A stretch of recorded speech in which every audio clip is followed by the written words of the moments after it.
In 1964, something strange happened inside General Motors. One division was quietly building comfortable family cars.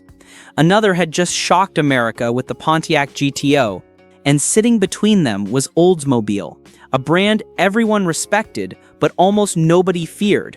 Then everything changed, because hidden beneath the hood of one Oldsmobile was an engine with a name that had already become legendary, the Rocket 394. But what almost nobody knows is that this wasn't just another big V8. It was the final evolution of an engineering philosophy that had begun 15 years earlier, and it helped ignite the muscle car revolution. Most people think the GTO started it all, but is that really the whole story? Or did Oldsmobile lay the groundwork long before the first GTO ever roasted its rear tires? This is the real story of how Oldsmobile's Rocket 394 helped power America's first true muscle car. Back in 1949, America was changing. Veterans were returning home, highways were expanding, families wanted bigger cars, but younger buyers wanted something faster. The automotive landscape looked completely different than it does today. Ford and Chevrolet dominated sales with affordable transportation. Cadillac owned the luxury market. And Oldsmobile sat somewhere in the middle, respectable, well-built, but hardly exciting. While most manufacturers still relied on aging flathead engines, designs that had barely evolved since the 1930s, Oldsmobile made a gamble that shocked the industry. It introduced the Rocket V8. The original 303 cubic inch overhead valve V8 immediately proved that modern valve design could deliver more power, higher RPM, and better efficiency than the old flathead layout. Unlike flatheads where valves sat beside the cylinders, limiting airflow and combustion efficiency, the overhead valve design positioned valves directly above the combustion chamber. This seemingly simple change revolutionized everything. Suddenly, engines could breathe deeper, they could rev higher, they could extract dramatically more power from every drop of gasoline. It wasn't just another engine, it became the blueprint that nearly every American manufacturer would eventually follow. Ford countered with the Y-Block and later the Windsor series.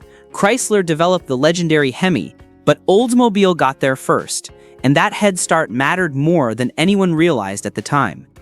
The Rocket 303 delivered 135 horsepower in standard form, respectable but not groundbreaking. What made it special was the potential locked inside that advanced architecture. Engineers knew they had room to grow, and grow they did. Throughout the 1950s, Oldsmobile kept refining the formula. The Rocket grew from 303 cubic inches to 324 in 1954, then 371 in 1957. Every new version made more power. Every new version earned a stronger reputation on drag strips across America. Drag racing was exploding in popularity during this era. What started as informal street races evolved into organized events at abandoned airstrips and purpose-built facilities, and Oldsmobile Rockets were winning races. Stock class, modified class, professional builds. The Rocket nameplate became synonymous with straight-line performance, and dealerships noticed. Performance sold cars, especially to younger buyers with money to spend and a need for speed. But engineers weren't finished. They had one more evolution planned. By 1959, they unveiled the biggest first-generation rocket ever built, the Rocket 394. With a 4.125-inch bore and a 3.6875-inch stroke, displacement climbed to 394 cubic inches, or about 6.5 liters. This wasn't just a minor bump in size. Engineers were already pushing the limits of the original block design.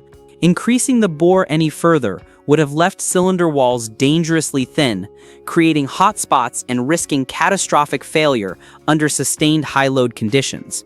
So they didn't just bore out the old block and hope for the best. They strengthened the block casting itself, using thicker sections in critical areas. They enlarged the main bearings from 2.5 inches to 2.624 inches, providing better load distribution across the crankshaft. They increased crankshaft overlap, the amount of bearing surface supporting the crank journals, which improved rigidity and reduced flex at high RPM. They revised the connecting rods, making them stronger and better able to handle the tremendous forces generated during hard acceleration. Every change had a purpose. Every modification addressed a specific weakness. This was engineering at its finest, not flashy, but methodical and effective. Depending on the version, compression ratios ranged from about 9.75:1 to 10.25:1, while high-performance 4-barrel models produced up to 345 horsepower and around 440 pound-feet of torque. The premium Starfire version reached 345 horsepower, making it one of the strongest luxury car engines of its era. To put that in perspective, Cadillac's 390 cubic inch V8 made 325 horsepower, Chrysler's 383 produced 330 horsepower. The Rocket 394 matched or exceeded nearly every competitor, despite Oldsmobile's reputation as a conservative, middle-market brand. Those numbers were impressive in 1960, but the way the engine delivered them was even more important. Maximum torque arrived low in the rev range, often below 3,000 revolutions per minute. Push the throttle, and nearly 2 tons of steel surged forward with effortless authority. There wasn't a dramatic scream like you'd hear from a high-winding small block. There was simply relentless pull, a wave of torque that pinned you against the seat and kept pulling through every gear. Highway passing power was effortless. Merging into traffic required barely a thought. The Rocket 394 made big, heavy luxury cars feel far lighter than they actually were. And that was exactly what Oldsmobile customers wanted, or so management believed. But there was a problem. By the early 1960s, America's car culture had changed overnight. Young buyers didn't want quiet luxury. They wanted speed. Raw, unfiltered, tire-smoking speed. Pontiac figured that out first. John DeLorean, Pontiac's chief engineer, understood something that other GM divisions had missed. Young buyers had money. They wanted performance. And they didn't care about luxury features. They cared about horsepower, quarter-mile times, and beating the guy in the next lane. So Pontiac took a mid-sized platform, the Tempest, and stuffed it with a 389 cubic inch V8 that had no business being in a car that small. They called it the GTO. When it arrived during the 1964 model year, dealers couldn't keep them on the lot. Orders poured in faster than factories could build them. Pontiac expected to sell maybe 5,000 examples. They sold over 32,000 in the first year alone. Suddenly, every GM division wanted its own performance machine. Chevrolet started planning the Chevelle SS. Buick began developing the Grand Sport. And Oldsmobile couldn't ignore what was happening. Fortunately, they already had the hardware. Instead of starting from scratch, engineer John Belts, along with Bob Dorshemer and Dale Smith, created a performance package based on the compact F85 platform. This was the same basic body Pontiac had used for the GTO, which made sense. GM divisions often shared platforms and components to reduce costs while offering distinct brand identities. The Oldsmobile version became known as the 442, originally meaning 4-barrel carburetor, 4-speed manual transmission, and dual exhausts. It was simple, direct, and it worked. Ironically, the first 442 didn't use the 394. It used Oldsmobile's newer 330 cubic inch Rocket V8, producing 310 horsepower thanks to a hotter camshaft, stronger bearings, revised valve train components, and dual exhausts. The engine breathed through a single 4-barrel carburetor, a Rochester unit calibrated for performance rather than economy. The camshaft featured increased lift and longer duration, keeping valves open longer to fill cylinders more completely at higher RPM. The 4-speed manual transmission was a Muncie unit, the same gearbox Pontiac used in the GTO. Close ratio gearing kept the engine in its power band during hard acceleration. The dual exhaust system reduced back pressure, allowing spent gases to exit more efficiently while producing a distinctly aggressive exhaust note. Motor Trend tested one at 0 to 60 miles per hour in 7.5 seconds, with a 15.5-second quarter mile at 90 miles per hour, and a top speed of 116 mph. Serious performance for 1964. Those numbers put it right alongside the GTO, the Chevelle SS, and even some Corvettes. This wasn't a luxury car pretending to be fast. This was a legitimate muscle machine. So where does the Rocket 394 fit into this story? That's where things get interesting. The engineers who developed the 330 weren't inventing something completely new. They were applying years of lessons learned from the 394. The larger engine had already demonstrated what robust crankshaft design, efficient cylinder heads, durable bottom-end components, and careful combustion chamber development could achieve. Engineers had spent years testing different valve angles, combustion chamber shapes, and intake port designs on the 394. They discovered which bearing materials held up under sustained abuse. They learned how much crankshaft overlap was necessary to prevent flex. They identified weak points in connecting rod design and developed stronger forgings. All of that knowledge transferred directly into the smaller engines. Many of those engineering philosophies carried directly into the smaller, lighter Rocket family. The 330 used similar bearing designs scaled down appropriately. It featured comparable connecting rod geometry. The cylinder head design followed principles proven on the 394, with efficient wedge-shaped combustion chambers and generous valve sizes. The 394 became the teacher. The 330 became the athlete. And together they helped define Oldsmobile performance. But the Rocket 394 wasn't perfect. No engine ever is. Its cast iron construction made it heavy, significantly heavier than newer designs from competitors. The complete engine weighed well over 700 pounds, and all that mass sat ahead of the front axle. As emission standards slowly approached and competitors chased lighter engines with better power-to-weight ratios, engineers found themselves fighting simple physics. More weight over the front axle meant slower steering response. It meant increased understeer during cornering. It meant more stress on suspension components. Larger displacement also meant higher fuel consumption. In an era when gasoline cost 30 cents per gallon, nobody cared much about efficiency. But engineers could see the future approaching. Fuel prices wouldn't stay low forever, and government regulations were beginning to focus on emissions and economy. Even worse, there was little room left for future expansion. Oldsmobile engineers had already stretched the original Rocket architecture almost as far as it could safely go. The 394 represented the absolute maximum displacement possible without redesigning the entire block.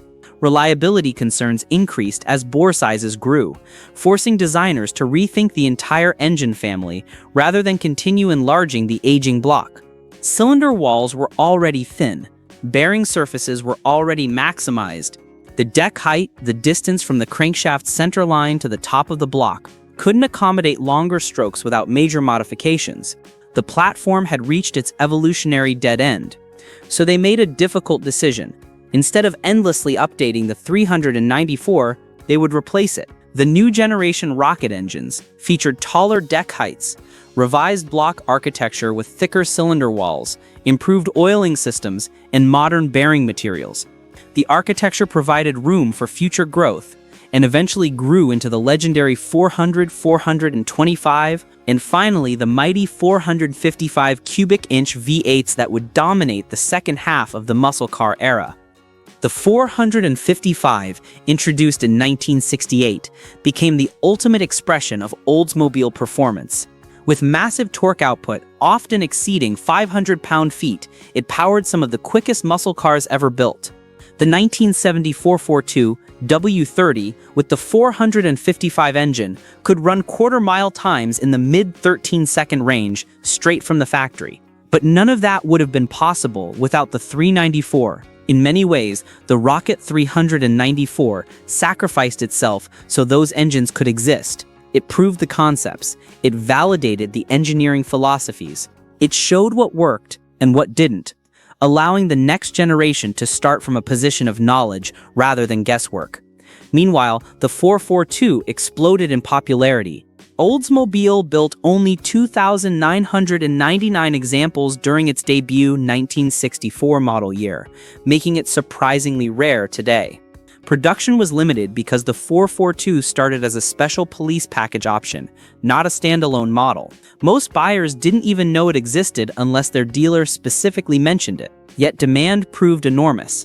Just 1 year later, production jumped dramatically as the 442 evolved into one of America's premier muscle cars. By 1965, Oldsmobile built over 25,000 units. The following year, that number nearly doubled. Word was spreading, the 442 could run with anything on the street. By 1965, displacement increased to 400 cubic inches, horsepower climbed to around 345, and torque reached roughly 440 pound-feet. The engine used a new generation block design with better breathing and stronger internals. Soon came the famous W30 package with outside air induction, stronger internal components, and even greater performance. The W30 option added cold air induction through scoops mounted under the front bumper, feeding cooler, denser air directly into the carburetor. Cooler air meant more oxygen per cubic inch, which meant more power. The package also included hotter camshafts, stronger valve springs, stiffer engine mounts, and specially selected high-performance components. Magazine testers recorded quarter-mile times in the low 14-second range, with some W30 examples dipping into the 13S with skilled drivers and good traction. The horsepower wars had officially begun. Chevrolet had the Chevelle SS, Pontiac had the GTO, Buick answered with the Grand Sport, Oldsmobile had the 442, and suddenly, Ford and Chrysler were scrambling to catch up.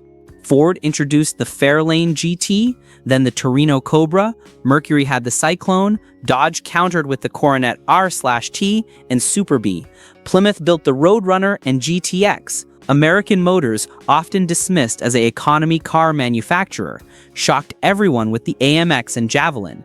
Every weekend, drag strips across America filled with these machines. Tire smoke hung thick in the air. Open headers shattered the silence. 4-speed manuals clattered and whined. Young drivers chased quarter-mile bragging rights, betting pink slips, and pride on who had the fastest car. It wasn't just transportation anymore, it was identity. It was rebellion. It was a cultural movement. And buried underneath that movement was the engineering DNA of the Rocket 394. Most people never noticed, but Oldsmobile engineers certainly did. Without years of experience developing increasingly powerful Rocket V8s, the division likely couldn't have responded to Pontiac's challenge so quickly. While other manufacturers spent years developing clean-sheet performance engines, Oldsmobile simply adapted existing technology. The 394 served as the final proving ground before a completely new generation of Oldsmobile performance engines took over. Those lessons mattered. They saved time, they saved money, and they helped Oldsmobile build a muscle car that could legitimately compete with anything Detroit offered. Then came the beginning of the end. By the late 1960s and early 1970s, the cultural and regulatory landscape shifted dramatically. Insurance companies were raising premiums on high-performance cars, sometimes doubling or tripling rates for young drivers. A 21-year-old buying a GTO or 442 might pay more in annual insurance than the car payment itself. The federal government introduced tougher emissions standards through the Clean Air Act. Compression ratios fell as unleaded fuel became mandatory. Horsepower ratings dropped, first gradually, then catastrophically, after 1971, when the industry switched from gross to net horsepower measurements. Fuel prices climbed, especially after the 1973 oil embargo. Suddenly, performance cars seemed irresponsible. The golden age of muscle cars was fading. Oldsmobile adapted, but it could never completely recapture the raw excitement of those early Rocket years. The 442 continued through the 1970s, but with reduced power, heavier emissions equipment, and diminished performance. By 1975, the 455 engine was gone, replaced by smaller, more efficient power plants that emphasized economy over speed. The performance era had ended. Eventually, the Rocket name itself disappeared, relegated to history books and nostalgic advertising campaigns that tried to remind buyers of Oldsmobile's glorious past. Then, in 2004, Oldsmobile closed its doors forever. a brand that had helped invent the American performance V8, was gone. Over a century of automotive history ended not with celebration, but with quiet resignation. The final Oldsmobile, an Alero sedan, rolled off the assembly line in April 2004, and an era ended. Yet the legend refused to die. Today, restored rocket-powered Oldsmobiles fill auction stages and classic car shows. Collectors still search for pristine Starfires, Super 88s, Jetstars, and early 442s. Prices have climbed steadily as enthusiasts recognize these cars' historical significance. A well-preserved 1970 442 W30 can command six-figure prices at premium auctions. The sound of a healthy Rocket V8 still turns heads because it represents something bigger than horsepower. It represents an era when engineers chased speed with slide rules instead of computers. When horsepower was earned through bigger valves, stronger crankshafts, and countless late nights in the dyno room. When success meant winning on Sunday and selling on Monday. When cars had personality, character, and soul. And perhaps that's the biggest surprise of all. The Rocket 394 didn't actually power the very first 442, but it absolutely helped make that car possible. Its engineering lessons shaped the engines that followed. And those engines transformed Oldsmobile into one of the defining names of the muscle car era. The knowledge gained from pushing the 394 to its limits informed every decision made on subsequent rocket engines. That's a legacy far bigger than a single engine. It changed an entire generation of American performance. It proved that a conservative, middle-market brand could build cars that ran with and often beat anything on the street. It showed that proper engineering and accumulated knowledge mattered more than displacement alone. And it demonstrated that sometimes the greatest innovations come not from radical new designs, but from perfecting existing concepts until they reach their absolute peak. The Rocket 394 reached that peak, and in doing so, it launched Oldsmobile into the muscle car stratosphere.